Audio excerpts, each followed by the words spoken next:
Selamat malam Bapak Ibu, Saudara-saudari yang saya kasih dalam Tuhan. Salam hormat. Kita boleh berjumpa kembali dalam renungan singkat. Pada hari ini kita akan merenungkan sedikit firman Tuhan. Dan seperti biasa saya akan mengajak Bapak Ibu berdoa terlebih dahulu. Bapa di surga, terima kasih, kami mengucap syukur kami kembali datang kepada Tuhan. Sepanjang hari kami sudah beraktivitas dan malam hari ini kami kembali akan beristirahat. Dan sebelum kami tidur, Tuhan, kami menyerahkan kehidupan kami. Kami serahkan juga setiap apa yang menjadi pergumulan kami ke dalam tangan Tuhan. Dan juga kami berdoa, sebentar kami akan merenungkan firman Tuhan. Biarlah firman-Mu boleh menjadi kekuatan dalam kehidupan kami sehari-hari. Terima kasih Tuhan. Di dalam nama Tuhan Yesus kami berdoa dan mengucap syukur. Haleluya. Amin. Bapak Ibu Saudara-saudara saya kasih dalam Tuhan, hari ini kita akan kembali sama-sama diberkati dengan kebenaran firman Tuhan. Saya akan membacakan ayat firman Tuhan dalam 2 Korintus pasal yang keempat, ayat yang ke-16 sampai ayat yang ke-18. 2 Korintus pasal 4 ayat yang ke-16 sampai ayat ke-18.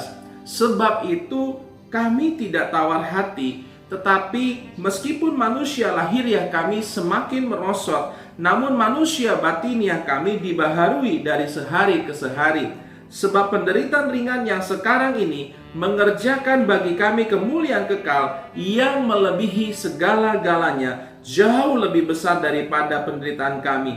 Sebab kami tidak memperhatikan yang kelihatan, melainkan yang tak kelihatan, karena yang kelihatan adalah sementara, sedangkan yang tak kelihatan adalah kekal. Bapak Ibu Saudara-saudari saya kasih di dalam Tuhan, malam hari ini mari kita sama-sama mengintrospeksi diri kita.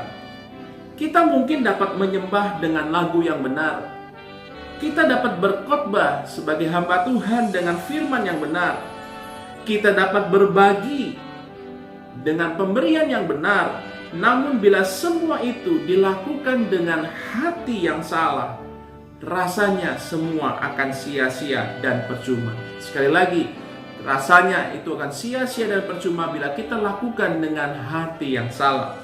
Berapa banyak dari kita yang mampu menyembah hingga menangis, mencucurkan air mata, tetapi hati yang pahit masih dipelihara dan tidak mau berjuang mengambil sikap untuk mengampuni. Berapa banyak dari kita yang rajin memberitakan firman Tuhan, tetapi hati kita masih belum mau berdamai dengan orang-orang yang melukai kita. Berapa banyak di antara kita yang dapat memberi kepada sesama, tetapi motivasi hati hanyalah agar dielu-elukan dan dihormati oleh sesama, alias mencuri dan mencari pengakuan dari manusia. Nah Bapak Ibu Saudara-saudari saya kasih dalam Tuhan, Tuhan itu melihat semua berbagai usaha yang kita lakukan seakan-akan sia-sia. Karena apa? Karena bukan perkenanan Tuhan yang kita cari, melainkan perkenanan diri dan orang lainlah yang menjadi motivasi kita. Mari beri waktu bagi diri kita untuk kita dapat merenung, untuk kita dapat memohon kepada Tuhan. Hari demi hari kita boleh menjadi serupa dengan Kristus. Kita dapat meneladani Tuhan Yesus. Tuhan memberi tanpa motivasi lain selain agar mereka yang menerima beroleh kasih Tuhan, beroleh jamahan Tuhan, dan mendapatkan kesadaran hati sehingga mereka semua selalu mencari dan bergantung kepada Tuhan. Tuhan juga rindu agar banyak jiwa yang diselamatkan. Dan kerinduan Tuhan selalu Tuhan nyatakan dalam perjalanan pelayanannya dari satu tempat ke tempat yang lain. Tuhan mau dalam setiap pelayanan yang Tuhan contohkan dan teladan kepada kita, Tuhan mau banyak orang bertobat bukan karena paksaan, melainkan orang-orang bertobat karena mengalami kasih Tuhan yang menyelamatkan. Saat hari ini Bapak Ibu Saudara-saudari saya kasih dalam Tuhan, memang ada harga yang harus kita bayar.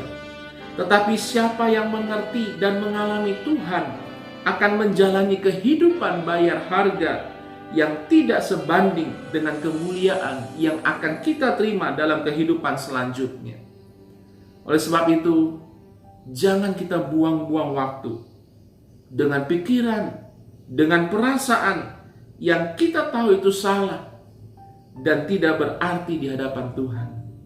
Sebab waktu Tuhan datang tidak akan lama lagi dan Tuhan akan menggenapinya. Oleh sebab itu, Bapak, Ibu, Saudara-saudara saya kasih dalam Tuhan, lakukanlah semua mengikuti teladan Tuhan dengan motivasi yang tulus. Dan kita tahu ada sepasang mata yang melihat hati kita. Kita tidak mencari perkenanan orang lain, kita tidak mencari perkenanan diri sendiri, tapi yang kita cari hari ini adalah perkenanan Tuhan. Nama Tuhan dipermuliakan. Mari kita berdoa. Bapa di surga, terima kasih buat setiap kesempatan untuk kami boleh diberkati dengan kebenaran firman Tuhan. Kami tahu Tuhan, penderitaan yang kami alami tidak akan sebanding dengan kemuliaan yang Tuhan akan berikan kepada kami. Kami mau membayar harga kami, untuk kami memberikan hati kami yang terbaik. Bukan karena kami hebat berkhotbah, bukan karena kami hebat menyembah, bukan karena kami hebat memberi, tetapi bagaimana hidup kami senantiasa menjadi serupa dan terus berkenan di hadapan Tuhan. Oleh sebab itu malam hari ini Tuhan, biarlah apa yang kami lakukan Engkau melihat sampai kedalaman hati kami. Ampuni kalau Kau dapati malam hari hati kami ini tidak berkenan di hadapan Tuhan. Dan biarlah hati kami senantiasa boleh menyenangkan Tuhan. Terima kasih kami menyadari Tuhan, waktu-Mu sudah semakin dekat untuk menjemput kami, untuk datang ke dunia ini untuk yang kedua kalinya. Dan kiranya Tuhan memberikan kami kekuatan. Terpujilah nama-Mu Tuhan kekal selamanya. Kami akan beristirahat dan besok kami akan bangun dengan tubuh yang sehat untuk kami boleh kembali beraktivitas. Nama Tuhan dipermuliakan. Di dalam nama Tuhan Yesus kami berdoa dan mengucap syukur. Haleluya. Amin. Bapak, Ibu, Saudara-saudari saya kasih dalam Tuhan, demikian renungan firman Tuhan pada malam hari ini. Tetap semangat, tetap jaga kesehatan, dan tetap jaga kehidupan kita senantiasa memuliakan nama Tuhan. Amin. Tuhan memberkati kita. Shalom.